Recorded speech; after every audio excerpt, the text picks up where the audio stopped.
Hello everyone and welcome back to my channel. Today I'm here to travel to virtually of course to Curacao, and I have already done Trinidad, I've done Grenada, and I am now going to show Curacao or Curacao on some of the things that I went to Curacao in 2007, and what I'm doing is I'm doing the countries that I've been to first, and then I will travel to other countries virtually. So Curacao is an island country. It's also a Dutch island known for its beaches, its caves, and very expansive coral reefs with an abundance of marine life. So the capital of Curacao is Williamstad. They use a currency called guilders, and the population is about 1,055,000 as of 2020.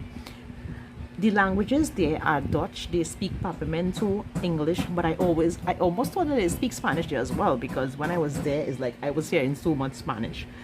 Curacao is a continent in South America.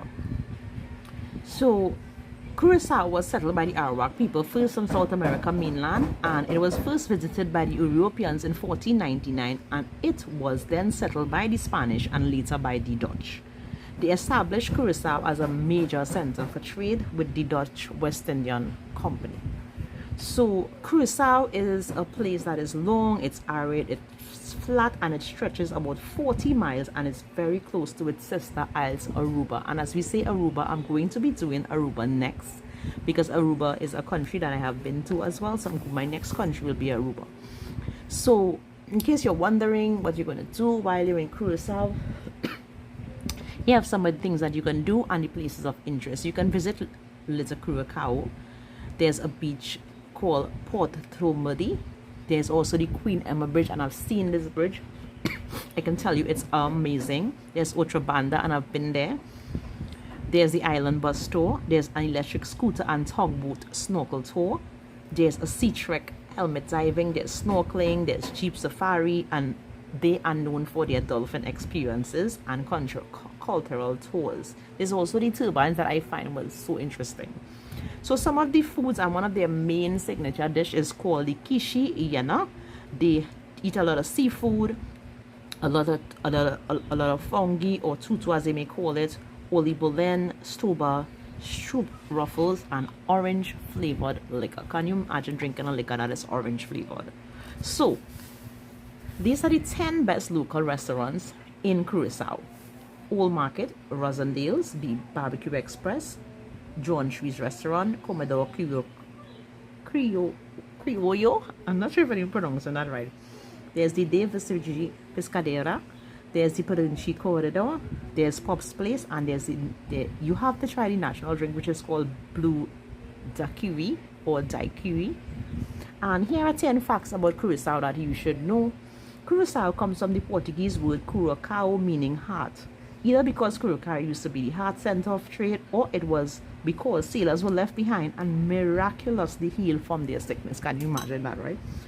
Williamstad, Curacao was captured by the Dutch in 1634, and this city was named after the Dutch governor William II van Oranje from 1626 to 1650. He was the Prince of Oranje from the Oranje Nassau dynasty.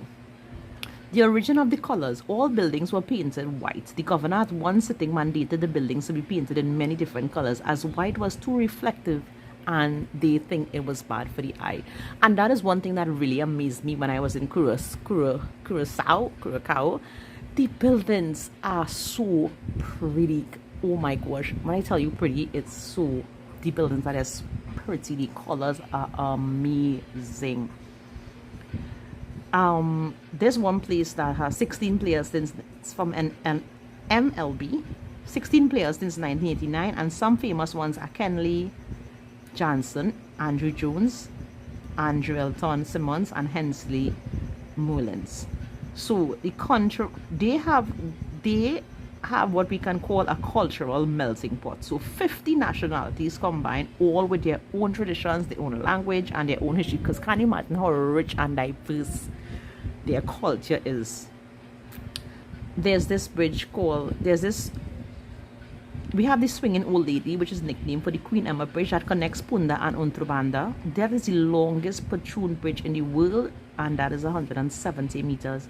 It floats in the St. Anna Bay on 16 pontoon boats that they carried. So I was amazed at this. To get to the other side, I had to take this bridge, and there's a bell that songs, and the gates open, and you literally have to rush across the bridge because it stays open for a certain amount of time. That was an amazing experience to me. I did not take the bridge to come back. I took the ferry across, and it was just an amazing experience. So the bridge floats on these boats, or they call it